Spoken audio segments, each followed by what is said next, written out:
Hello and welcome back to the Beats by Travis podcast. I am your host, Travis Smith, and today we're just going to do a little catch-up. I've been obviously not releasing podcasts lately because I've been out busy doing a bunch of stuff. We're going to talk about all of it. So before we jump into that, the podcast is sponsored by Bandzoogle. If you go to bandzoogle.com, there you can save yourself 15% on your checkout by typing in BeatsByTravis15. And this is a website platform for musicians and artists that you can go there and create your own website, choose from the templates that are there, put your information in, and there you go. You got yourself a website. So can't say enough good things about bandzoogle.com. I've used them for several websites, including BeatsByTravis.com, the website that I use for this here podcast. So, I'm just going to go ahead and dive into kind of talking about what I've been up to lately. I've had the privilege of working with a lot of cool artists and a lot of cool entities in the last couple weeks, and it's event season, so it's warm again. So if you work in the event industry or if you're in bands, it's time to get out and start playing. Maybe you've been booking shows since January and February, and now it's the time that the season starts coming out. So I know for me, I play in a lot of cover bands and tribute bands and stuff. So throughout the time that we aren't playing, I don't do a lot of marketing and stuff like that. So now that with like the juice kicking up, we've got shows booked, been playing last couple weekends, and now we've got more that's coming up in the next couple weeks. So it's time to start capitalizing on the video and the photo and the graphic design. So now's the perfect time for other bands and stuff. If you're in those, turn up the social media now, because now's a good time to do it with all the shows coming out. But stuff we've been doing. Had the privilege of playing at the Little Rock Zoo again last week for their Wild Wines event with the Juice, my band, and or I guess our band. I think some people get upset whenever you say my band versus our band, but I don't know. I guess it depends on like who you're speaking to. Like if you're saying like, obviously you don't own the band, but you show ownership of your position in the band, so you could say my band. But anyway, we played at the Little Rock Zoo. We've played there last year for the Wild Wines event, which is super cool. They bring out all types of different wines from different, basically it's a wine testing event. I don't know. I don't drink wine, so I'm not completely sure. But they have multiple types. And then they had multiple food vendors that had came in and brought food from different places. They had everything. They had like waffles. They had even high-end stuff. We had, a lot of, what did we have? Cajun grits, like Creole shrimp grits and stuff like that. They just kept bringing them out to us on our break, and it was so delicious. But we had a good time playing that show. I've got videos up on if you go to youtube.com/listeningtothejuice. Or just go type in Listen to the Juice on YouTube. You'll be able to see it, or on our social media. I think I captured like 6 songs total throughout that show. So it was a good show for building content, making fans. I think we got booked for the next year's event and got a few private gigs, I believe, out of it. So looking forward to seeing what came out of those. Those are anytime, you're like in a cover band and you play anything in the public, having things like business cards, a sandwich board, or a way that people can see what the band is playing is helpful. And I know that because we didn't have it, and so people were asking, and so that's something we need to get to. Man, that's crucial. If you got something you can like scan at the front of the stage with your booking information, that's something we need to get. Let me sip my water. So that was a lot of fun.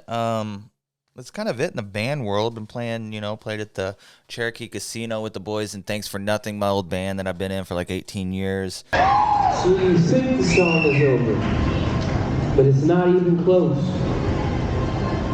But seasonal allergies got me down.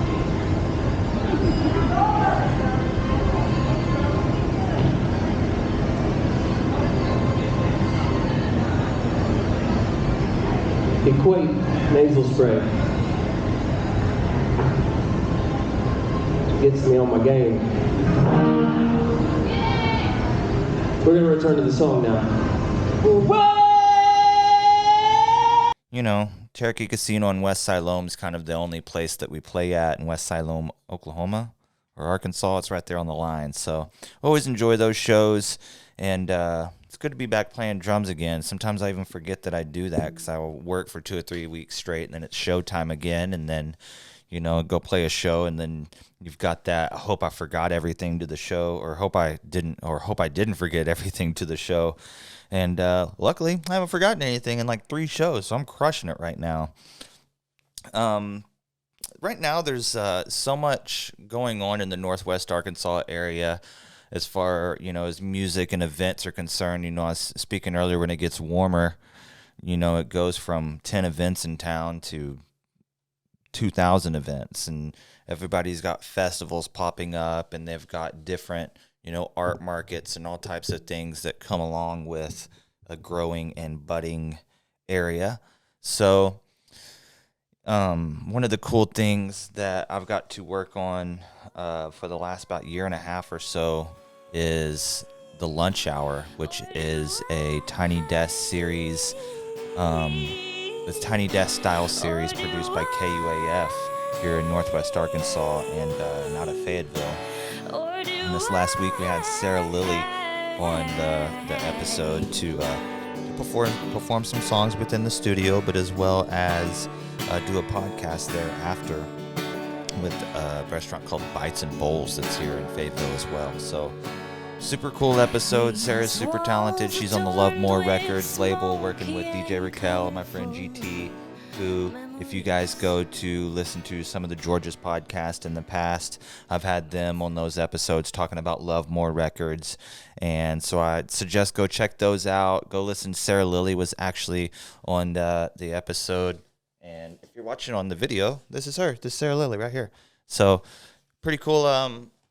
Let's see, episode 79, Love More Records. There it is. So if you go listen to the George's Live podcast, listen to episode 79, the whole Love More Records team is on there talking about the label.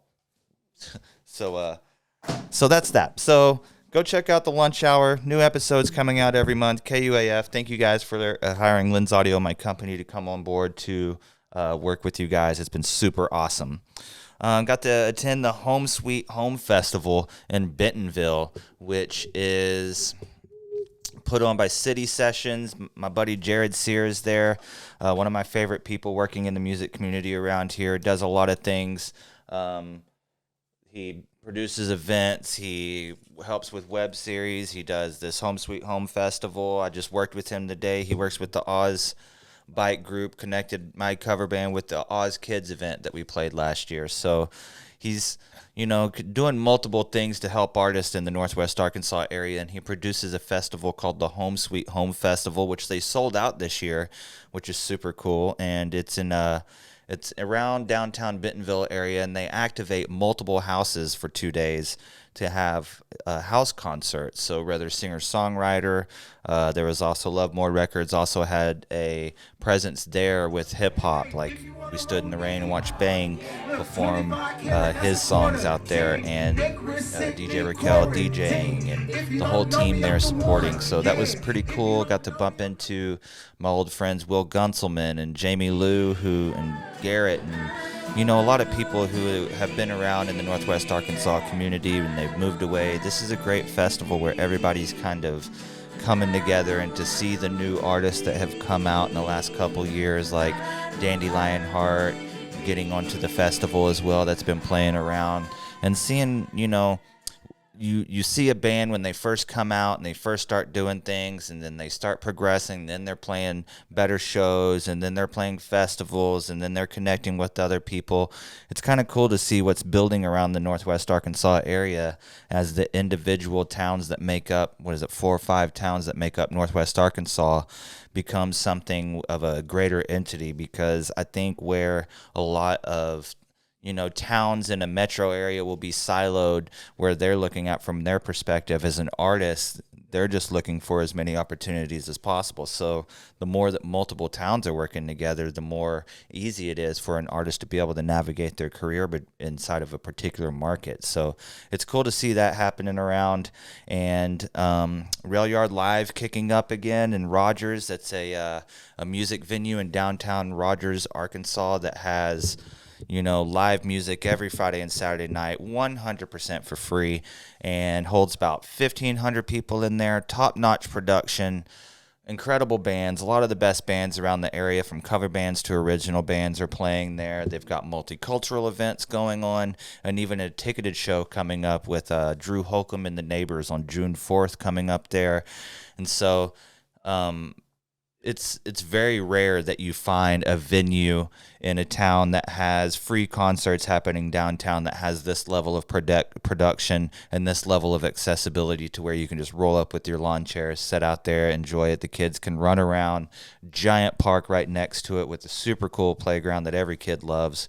And it's right downtown with a bunch of restaurants and things to do. So it's definitely something that is building a lot of energy and synergy with the downtown area there in Rogers. So super cool, something to see there here in Northwest Arkansas if you guys haven't checked that out. And if you're from a band that's, from out of town and stuff like that, and you're looking to do booking through there, book there, play there, highly suggested. I think it's probably my favorite place to play outdoors in Northwest Arkansas that I've played in the last 20 years. So you can contact them through their website at railyardlive.com.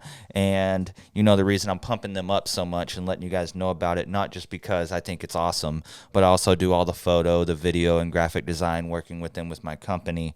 And so we have people out there every Friday and Saturday night shooting videos, shooting the photo that you see through the Railyard Live Facebook, Instagram, and web channels. So railyardlive.com, check that venue out, buy some tickets to that Drew Holcomb concert so that they can continue to keep having ticketed shows downtown, because it's very interesting. I've seen this happen in a few different towns where the town has started to grow and they've been having free concerts. They want to dip into having ticketed concerts so that they could have larger scale artists and be able to go up another level. So they have to almost train the culture of the town of buying pre-sale tickets, or training, in this particular case, it's the first ticketed show at a free venue. So having that messaging put out and stuff like that, and people understanding what's going on and stuff like that, that's kind of, what we're working on right now, is letting folks know, hey, this is a ticketed show, but your support to this show helps us be able to bring more artists that you love, because, the production value of that venue is just, it's awesome. And the amount of people you could fit in there. It was the main stage for Bikes, Blues, and Barbecue last year as that moved to Rogers. So looking forward to the season that's going on there. And it's actually starting tonight, the day that we record this. I'm heading out there in just a few hours to start shooting for the Cinco de Mayo show. And, here in Fayetteville, First Thursday kicked off, and my band will be playing it June 1st. The Juice will be there playing with School of Rock, who based here in Fayetteville. Our Kevin, who's in our band, also is one of the main instructors and general manager or something like that of the School of Rock. So pretty cool to get to play with the kids. We got a few shows scheduled with them. We all got them. Then also May 19th, where we just now talked about at Railyard Live. We're going to be there as well. So got a few cool shows coming up with the band, playing at these venues that we're talking about. And it's super cool to be able to work with these venues personally, but then also not still have bands that are relevant enough to be able to get to go play them. So that's super cool. And, looking forward to these things. It's show season. I'm pumped about it. So in the next, let's see, what else we got going on? We got Fansub kicking up. If you guys haven't checked out fansub.live, the app that I've been working with, they have it's a artist platform for engaging their fans and connecting with music venues for booking shows. And we have multiple select venues in Tulsa, and we're now on board at 3 Links in Dallas. And we're going to be kicking off a select showcase on May 18th in Dallas with 2 artists from the Oklahoma area and 2 artists from the Dallas area. They're at 3 Links. So that's going to be a great show, kicking off live streams there at that venue. You can watch them all at fansub.live. And there'll also be a select showcase going on in Tulsa on April 25th. Let me see what's going on here. Let's see. Yeah, I don't know if that's even announced yet, but it'll be going on in Tulsa. You guys, I'll check back with you guys. But there's another select showcase coming up in Tulsa at the end of this month as well. So looking forward to those. Just wanted to do a little drop in, talk about the things that I've been working on lately. And, on the video portion of this podcast, if you go over to the Beats by Travis Podcast YouTube page, we'll have the video of this up, and I'll be dropping in examples of kind of what I'm talking about here so you can lay some eyes on it as well. So that's pretty much all I got for you guys. These kind of catch-up episodes are good for me to kind of reflect on the things. Sometimes you're working on things so fast and the balance of life and work, and you don't really have time to sit and really reflect on the things that you got to work with. And then at the end of the week, you're like, holy moly, I got to work with like 20 artists in my community. So being able to provide something where hopefully if even like 1 to 5 people come and check out these artists that I'm talking about, it's totally worth it for me to do these. So great community that's blowing up here in Northwest Arkansas. So many great people to work with. If you're not in this community, there's so many people to collaborate with, and I look forward to collaborating with other people in other communities that are like-minded throughout this podcast. The last episode with David Michael Stedman is still up. If you guys go check out that, I got to speak to him about he's in Seattle, and he came through one time whenever my band was playing at Kingfish here in Fayetteville on a Sunday, came through, jammed with us, got to meet nearly the whole music community here in town, and he's always had positive things to say about the area, about myself, and we're always in the music industry hustle together to help do some outreach and pass down some knowledge that we've learned in the past from being musicians in the industry as well. So go check that episode out. Thank you guys for listening to the podcast. Be sure to subscribe, and if you guys need a website, go to bandzoogle.com, create your website there, and be sure to type in the promo code BeatsByTravis15 to save yourself 15% on your podcast or on your website. You can't save any money on your podcast, sorry. You're probably not going to make any either, because that's just how it goes. Thank you guys for listening. This is the Beats by Travis podcast. Be sure to subscribe, and we'll see you guys next time.